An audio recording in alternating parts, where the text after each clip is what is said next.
ছোট সোনা মসজিদ বাংলাদেশের অন্যতম প্রাচীন মসজিদ। প্রাচীন বাংলার রাজধানী গৌড় নগরের উপকণ্ঠে পিরোজপুর গ্রামে এই স্থাপনাটি নির্মিত হয়েছিল, যা বর্তমানে বাংলাদেশের রাজশাহী বিভাগের চাঁপাইনবাবগঞ্জ জেলার শিবগঞ্জ থানার অধীনে পড়েছে। সুলতান আলাউদ্দিন হোসেন শাহের শাসনামলে ওয়ালি মোহাম্মদ আলী নামে এক ব্যক্তি এই মসজিদ নির্মাণ করেছিলেন। মসজিদের মাঝের দরজার উপর প্রাপ্ত এক শিলালিপি থেকে এই তথ্য জানা যায়। তবে শিলালিপিতে নির্মাণের সঠিক তারিখ সম্বলিত অক্ষরগুলি মুছে যাওয়ায় নির্মাণকাল জানা যায়নি। এটি কোতোয়ালি দরজা থেকে মাত্র 3 কিলোমিটার দক্ষিণে। মসজিদটি মুসলিম স্থাপত্যের অন্যতম নিদর্শন।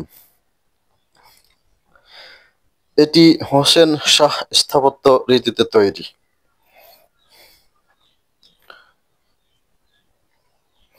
ছোট সোনা মসজিদ সুলতানি স্থাপত্যের রত্ন বলে আখ্যায়িত।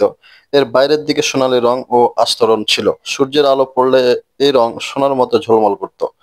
প্রাচীন গৌড়ে আরেকটি মসজিদ ছিল, যা বড় সোনা মসজিদ নামে পরিচিত।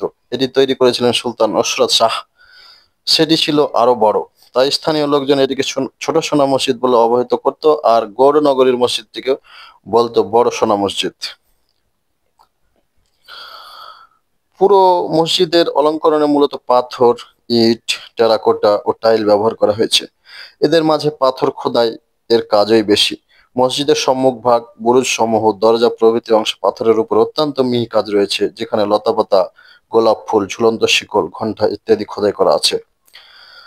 ফাসাদগুলোতে 2 সারিতে প্যানেলের কাজ রয়েছে। নিচের গুলো উপরের প্যানেলগুলোর চাইতে আকারে বড়। দরজাগুলোর মাঝের অংশে এই প্যানেলগুলো অবস্থিত। দরজাগুলো অলঙ্করণযুক্ত চতুষ্কোণ ফ্রেমে আবদ্ধ। খিলানগুলো পাথর খোদাইয়ের অলঙ্করণযুক্ত। 2টি খিলানের মধ্যভাগেও পাথরের অলঙ্করণ রয়েছে। মাঝের দরজাটির উপরে একটি শিলালিপি পাওয়া যায়। ক্রেইন ও কানিংহামের বর্ণনা থেকে জানা যায়, এ সময় বাইরের দিকে পুরো মসজিদটির উপর সোনালী রঙের আস্তরণ ছিল, মতান্তরে কেবল গম্বুজগুলোর উপর। গম্বুজগুলোর অভ্যন্তর ভাগ টেরাকোটা সমৃদ্ধ।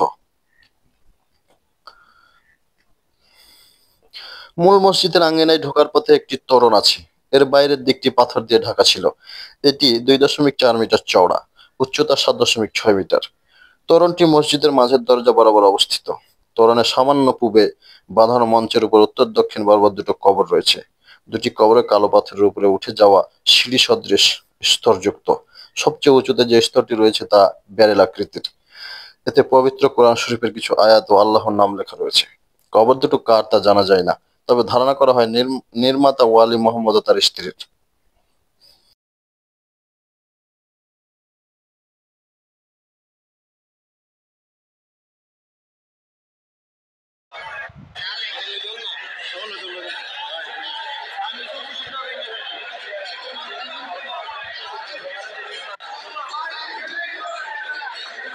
লাইক ও কমেন্ট করে পাশে থাকবেন।